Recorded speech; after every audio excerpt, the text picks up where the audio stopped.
Rekan-rekan Indonesia dimanapun berada, kembali lagi bersama saya Maurits di edisi edukasi kita pada hari ini dari Market. Rekan trader, seperti biasa di edisi edukasi Market, kita akan belajar dan terus belajar. Karena tidak ada yang lebih hebat dan tidak ada yang lebih berguna dari terus belajar. Di dalam dunia yang sekarang ini, zaman dulu kita investasinya itu dari level badan turun ke bawah. Tapi kalau zaman sekarang, berinvestasilah dari level kepala naik ke atas. Artinya kita berinvestasi di otak kita, rekan trader. Karena kalau kita bisa berinvestasi di otak kita, artinya kita bisa menghasilkan sesuatu yang sangat luar biasa karena otak kita bekerja. Oke rekan trader, di edukasi kali ini saya akan mengangkat sebuah tema yang sangat luar biasa. Tema edukasi pembelajaran hari ini kita akan mencoba membahas bagaimana memadukan trading antara analisa teknikal dan analisa fundamental. Nah, ini dia. Kenapa saya angkat permasalahan ini? Karena selalu banyak yang bilang, mana sih yang lebih bagus, analisa teknikal atau analisa fundamental? Ada sebagian orang yang tipikal analisa teknikal, ya, mereka selalu bilang analisa teknikal yang paling terkuat, analisa teknikal yang paling terhebat. Oke, luar biasa. Menurut saya tidak salah. Tapi ada juga yang bilang bahwa analisa fundamental yang sangat luar biasa. Analisa fundamental bisa mengetahui arah pergerakan secara luas ke depan, secara makro ke depan. Luar biasa, kata Pak Tino Sidin. Ya, bagus, ya, kata Pak Tino Sidin. Nah, tapi permasalahannya bukan di situ, rekan trader. Permasalahannya, menurut saya, dua-duanya luar biasa. Tapi yang paling luar biasa lagi adalah menggabungkan antara analisa teknikal dan analisa fundamental. Ya, memang ada analisa sentimen juga, tapi sentimen udah lain. Nanti saya nanti akan menceritakannya. Tapi menggabungkan antara fundamental dan teknikal supaya bisa menghasilkan sesuatu yang luar biasa. Bagaimana caranya? Nah, ini dia rekan trader. Rekan trader sebenarnya gini. Kita trading itu alangkah baiknya kita lebih banyak menggunakan logika. Saya meminjam kata-kata dari Rocky Gerung, logika akal sehat. Di saat logika akal sehat kita bermain, disitulah kita bisa menghasilkan hasil yang sangat akurat dan sangat luar biasa dari trading. Di saat logika akal sehat kita bermain, ya, artinya kita bisa mengontrol emosi kita bisa memahami keadaan ke depan secara fundamental, dan kita bisa mengetahui kapan kita masuk pasar dengan menggunakan analisa teknikal. Oleh karena itu saya selalu bilang bahwa, aduh hidung saya gatal lagi. Oleh karena itu saya selalu bilang bahwa dengan menggunakan analisa fundamental, analisa teknikal, menggabungkannya kita bisa menghasilkan sesuatu yang sangat luar biasa. Analisa fundamental kita bisa mengetahui arah pergerakan ke depan selama hari ini atau selama minggu ini. Kita bisa mengetahuinya dari mana? Pertama dari kalender ekonomi, news. Ya. Untuk bisa news tersebut, apa yang harus kita lakukan? Bacalah informasi-informasi terkini tentang trading, supaya ada wawasan, ada literasi, supaya bisa membongkar atau bisa memberikan informasi yang penting. Nah, setelah kita tahu kejadian yang akan terjadi, setidaknya kita udah tahu secara fundamental rambu-rambunya akan seperti kayak gini nih, ya. Pergerakannya akan seperti kayak gini, ya. Menurut si A, ya, gold akan naik. Kenapa gold akan naik? Karena misalnya gold akan naik karena hawkish yang terjadi. Kalau hawkish yang terjadi, gold pasti turun. Gold pasti turun, ya. Akan terjadi seperti kayak gitu, ya. Nah, itu dia, ya. Kenapa bisa seperti itu? Karena tingkat suku bunga ditekan. Tingkat suku bunga ditekan artinya, kalau tingkat bunga ditekan artinya dolar Amerika tuh akan naik tinggi. Yaitu logikanya gitu, ya. Kalau dolar Amerika naik tinggi pasti euro USD, euronya tertekan. Ya, atau misalnya kayak kemarin, ya. Kemarin Cina Cina kena kasus Covid. Akhirnya gold meningkat. Ya, karena kita semua tahu bahwa Cina adalah salah satu pengguna emas terbesar di dunia, ya. Mereka menggunakan itu, mereka selalu orang bilang gimana, bukan ekspor sih, pengimpor ya emas, ya. Pengguna emas terbesar, pasar emas terbesar di dunia kan Cina, ya. Nah, setelah itu artinya harganya akan naik. Contohnya seperti kayak gitu. Nah, kita udah tahu dulu nih. Oke, seperti kayak gini informasinya seperti kayak gini. Artinya nih seperti kayak gini nih. Nah, baru kita gabungkan dengan teknikal. Teknikal kita bisa menggunakan RSI. Kita menggunakan indikator misalnya Bollinger Band. Kita bisa menggunakan misalnya Fibonacci, ya. Nah, itu dia. Dari situ kita bisa tahu dengan menggunakan teknikal kita bisa tahu, kita bisa masuk untuk mengambil posisi seperti apa yang seharusnya. Walaupun saya selalu bilang sekali lagi bahwa pasar itu kita tidak bisa menebak arahnya gimana, tapi kita bisa memprediksikan arahnya kemana. Karena setiap pasar akan selalu ada psikologi pasarnya yang mendukung hal tersebut. Ibaratnya gini, yang namanya tukang klepto, dia akan selalu bekerja di tempat yang sama. Dia akan selalu situ. Dari situ kan seorang polisi kan udah pasti lihat, oh ini nih, tukang todongnya seperti kayak gini ya. Nah, tukang todongnya selalu beroperasi dengan metode seperti kayak gini. Ya, pasti polisi udah tahu, oh metodenya seperti kayak gini. Aku akan tunggu di sini. Nah, begitupun juga pasar kan trader. Ya, psikologi pasar akan selalu kayak gini. Nah, kita udah tahu psikologinya seperti kayak gini. Nah, kita tunggunya di sini. Kita open posisinya di sini. Nah, itu kita menggunakan teknikal. Nah, oke. Untuk lebih lanjut lagi, kita coba langsung masuk aja di kita cepat-cepat aja ya. Nah, kita lihat di sini rekan trader. Kalau rekan trader lihat di sini, temanya cara memerlukan analisa fundamental dan teknikal dalam trading. Rekan trader bisa lihat di sini. Saya udah bilang untuk mengetahui kalender ekonomi banyak sekali faktor-faktornya, banyak sekali website-websitenya, bisa di Forex Factory, bisa Daily FX, bisa di investing maupun di punyanya Amarket sendiri di ID amarket.co. Dari situ kita udah bisa tahu bahwa arah informasi yang terjadi pada hari ini seperti kayak gimana. Nanti saya tunjukin. Selanjutnya rekan-rekan kita bisa lihat jenis-jenis berita yang akan ada selalu adalah NVP, non-farm payroll, ya, produk domestik, GDP, ya, itu PMI. Nah, produk domestik bruto ini yang nanti akan terjadi pada hari ini. Makanya saya akan menceritakan bagaimana caranya untuk kita bisa melihat, memprediksikan ya berita-berita tersebut dan lain-lainnya. Nah, untuk lebih lanjutnya kita coba langsung masuk aja ke ke platform kita ya rekan trader ya. Nah, untuk masuk ke platform rekan trader bisa lihat di sini. Sabar, mana platformnya? Nah, ini dia. Oke, ini barusan tadi saya bikin video ya. Nah, rekan trader lihat di sini. Ini adalah hasil analisa yang saya lihat berdasarkan sumber berita yang terjadi. Kenapa seperti kayak gitu? Karena gini rekan trader, kalau rekan trader lihat berita hari ini, rekan trader sudah sangat tahu bahwa hari ini akan ada news yang sangat luar biasa. Adalah PDB, ya, akan ada klaim pengangguran awal, ada PDB. Kalau klaim pengangguran awal kan udah sangat jelas ya. Di sini kan perkiraannya 250K, 250.000. Kalau lebih kurang dari 250.000 artinya kan perekonomian Amerika bagus. Kalau perekonomian Amerika bagus artinya dolarnya ini sangat bagus, mengalami penguatan. Artinya kalau mengalami penguatan ya pasti ke teknikalnya itu pasti Euro USD memiliki kecenderungan menurun.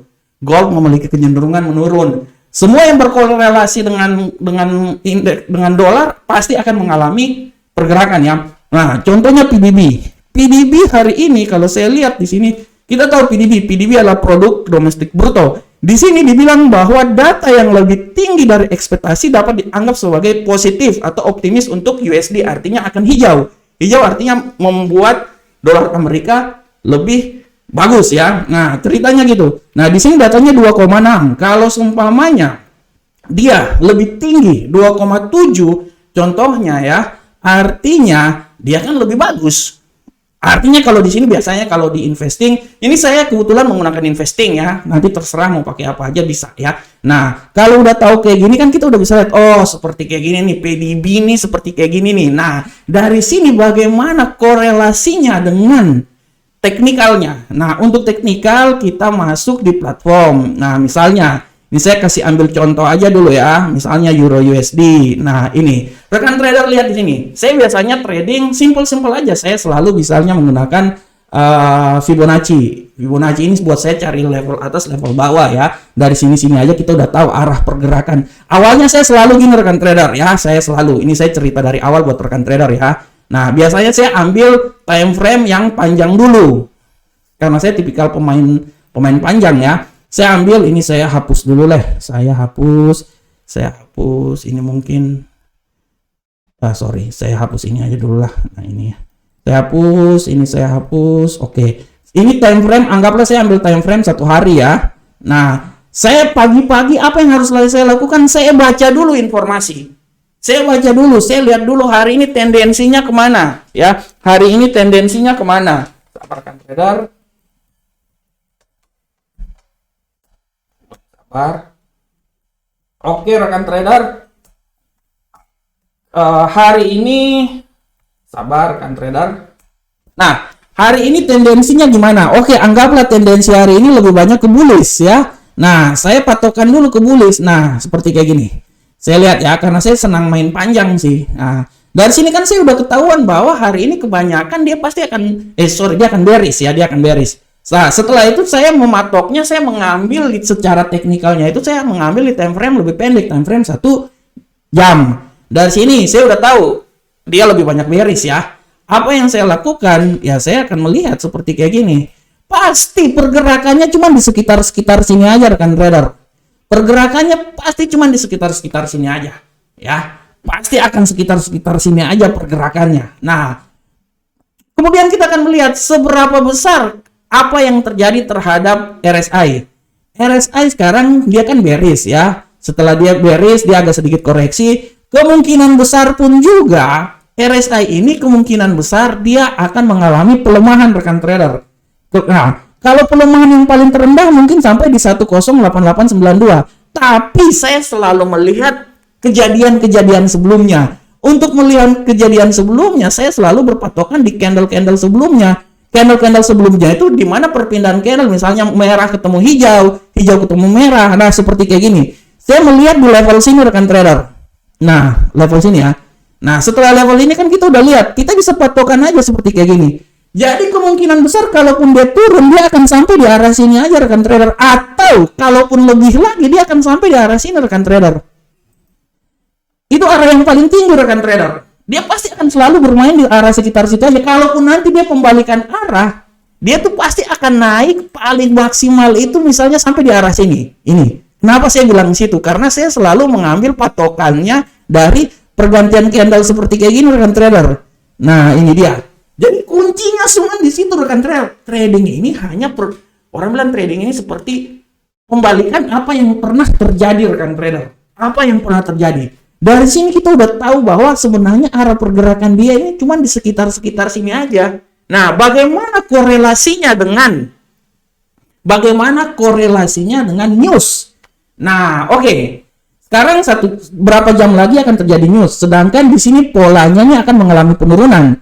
Kita berestimasi bahwa kalau sekarang dia masih terjadi penurunan, ya, ini kan dia pasti kan dia kan kemungkinan besar dia turun terus ke bawah ya. Contohnya kalau dia turun terus ke bawah sampai di sini, ini kan kita berestimasi bahwa dia ini tinggal sedikit lagi di sini kan, tinggal sedikit lagi. Misalnya pakai RSI ya.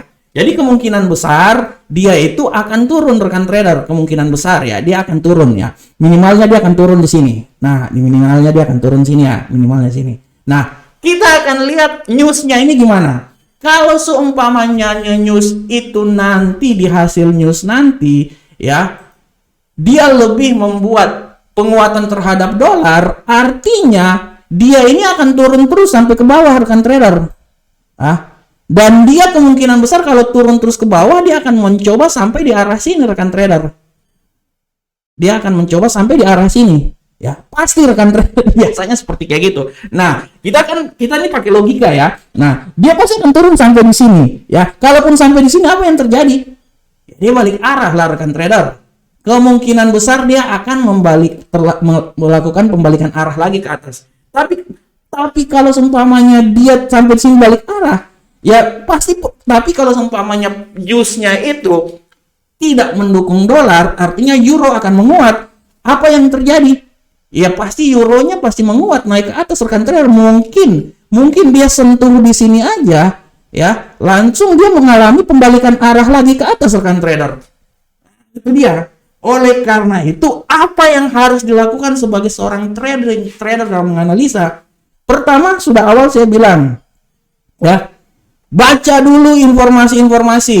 saya merekomendasikan beberapa website yang sangat luar biasa. Nah, ini dia. Oke, ini tadi saya menjelaskannya seperti kayak gini ya. Nih saya ulang sekali lagi karena tadi tidak sempat keluar ya. Nah, newsnya ini rekan trader lihat nih. Ini kan RSI. RSI kan baru posisinya di sini nih. Jadi kemungkinan besar RSI ini kalau turun itu dia akan turun sampai ke bawah sini kan. Nah, di batas ini ya. Saya udah bilang bahwa kalau seumpamanya dolarnya nanti indeks dolarnya nanti agak sedikit mengalami pelemahan karena datanya jelek, otomatis kan dia balik arah. Dia pasti akan balik arah. Dia pasti balik arah. Makanya kan rekan trader tunggunya kan di sini. Tapi kalau seumpamanya newsnya itu mendukung dolar, otomatis dia akan turun terus. Tidak tertutup kemungkinan dia turun sampai ke 1.08705 di sini. Itu pasti arah pergerakan seperti kayak gitu rekan trader. Jadi rekan trader melihat fungsi dari fundamental dan fungsi dari teknikal. Teknikal itu buat rekan trader analisa aja seperti kayak gini. Ini kan tinggal lihat aja, ini kan cuma teknikal kan statistik rekan trader. Jadi rekan trader bisa lihat dari batas ini ke batas ini, udah. Nah, itu sama juga seperti yang saya analisakan di gold. Rekan trader lihat saya analisa di gold nih. Ya. Nih, rekan trader lihat. Saya mengambil skenario bahwa hari ini gold akan turun terus ke bawah karena kita menunggu news yang akan terjadi, ya. News yang akan terjadi. Rekan trader lihat. Saya menganalisa bahwa dia akan sampai ke 1935 atau 1933. Saya punya dua skenario. Skenario pertama, apabila sekarang ini dia lagi koreksi ya. Apabila nanti news dia tidak mendukung dolar, artinya dia tidak mendukung dolar, dolarnya melemah, artinya gold ini akan naik rekan trader. Mungkin dia bisa turun sampai ke bawah 1930 di sini, langsung dia naik lagi, atau dia cuma sampai di 1933, langsung dia balik naik lagi.